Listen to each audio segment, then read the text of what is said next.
Hello people, I am Jaby Koay, joined by Tiff MINK. We're going to look at the 37-second teaser trailer to Monsoon Shootout. This comes out December 15th, and it's with one of my favorites, Nawazuddin Siddiqui, as well as Vijay Varma. Here we go. Let's check it out. I don't think there's subtitles.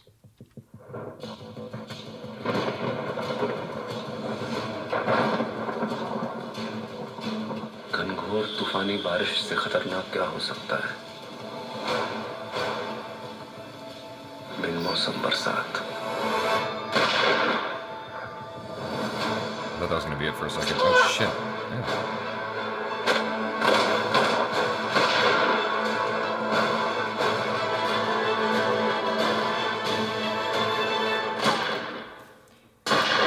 That's not a lot of information to go off of. Wait a minute, what?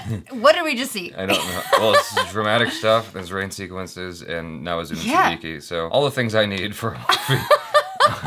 You don't need it anymore. You don't need it anymore. You got Nawazuddin Siddiqui in there, and that'll take me a long way. I know for you, you're not as well initiated with this. So. This is from IMDb. As heavy rains lash Mumbai, a cop on his first assignment faces a life-altering decision when he must decide to shoot or not. Each decision pits him against a system which demands a compromise of his morals, and every choice has a price. That actually sounds really interesting. Yeah. Because it's like a psychological thing. Well, this came out in 2013. Why are we just looking at this little short thing? There's gotta be a trailer. Because it doesn't come out until December 15th. Oh, you're right. That's so weird. Maybe they started production, maybe something happened. That is odd. Let us discover from the Wikipedias what's going on. So this comes from Wikipedia. We're gonna read this to you guys in case you have no idea. Make this worth your while. This comes from Wikipedia. Production and development. Director Amit Kumar stated that after he saw Robert Enrico's Oscar-winning short film, An Occurrence at Owl Creek Bridge, he became interested and fascinated by the idea of human decision-making and how quick one can make a very difficult decision where one's life is at stake. This idea came to fruition in the form of Monsoon Shootout. Kumar had previously assisted film director Asif Kapadia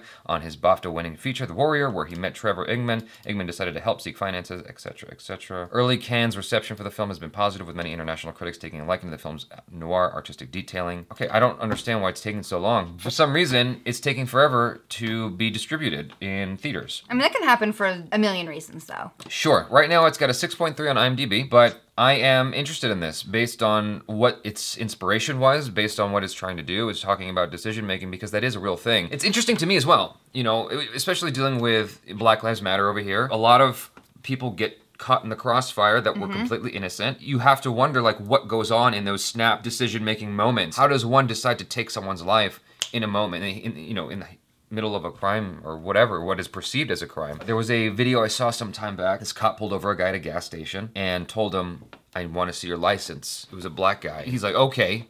And he turned it to get the license out of his truck.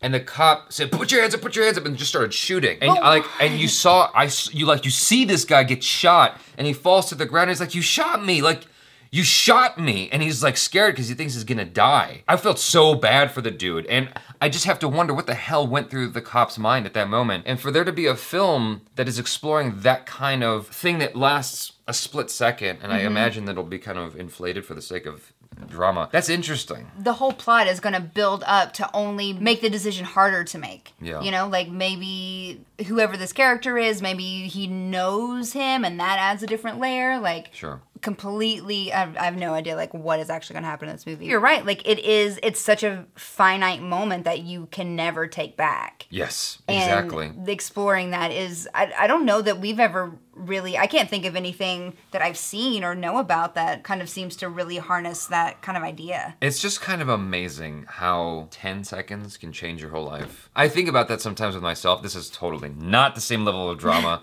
I'm just trying to use this as an example for relatability, but I injured my foot a couple years ago. I got plantar fasciitis in my right foot from doing run-up-the-wall backflips. The last time I did a run-up-the-wall, I overextended my right foot and it like tore a tendon in my right foot. And that, there was like a moment that lasted a second. It stayed with me. It stays with me to this day where I have to tape up my foot sometimes. I gotta stretch it out sometimes. It just feels weird. You know, it's one of those things. It lasted all of a second, and it's a moment that plays over and over in my mind, like a bad flashback sometimes. Like you're saying, it's this finite moment, and it goes like that. And somehow this finite moment, if it was just a little different, it would have a completely different outcome on the rest of both of your lives. Well, what's interesting about this is something like what happened with you was something maybe more, like it wasn't an intentional thing, it was more like an accident. Yeah. Where something like this, you have to make the decision. Yeah. It's such an insane concept to me. God forbid I ever find myself in a situation like that. I don't even know. I think you're gonna find yourself in situations like that a lot more often after today. Keep your pepper spray nearby. No. You're about to be a movie star. Oh my gosh. From the YouTubes.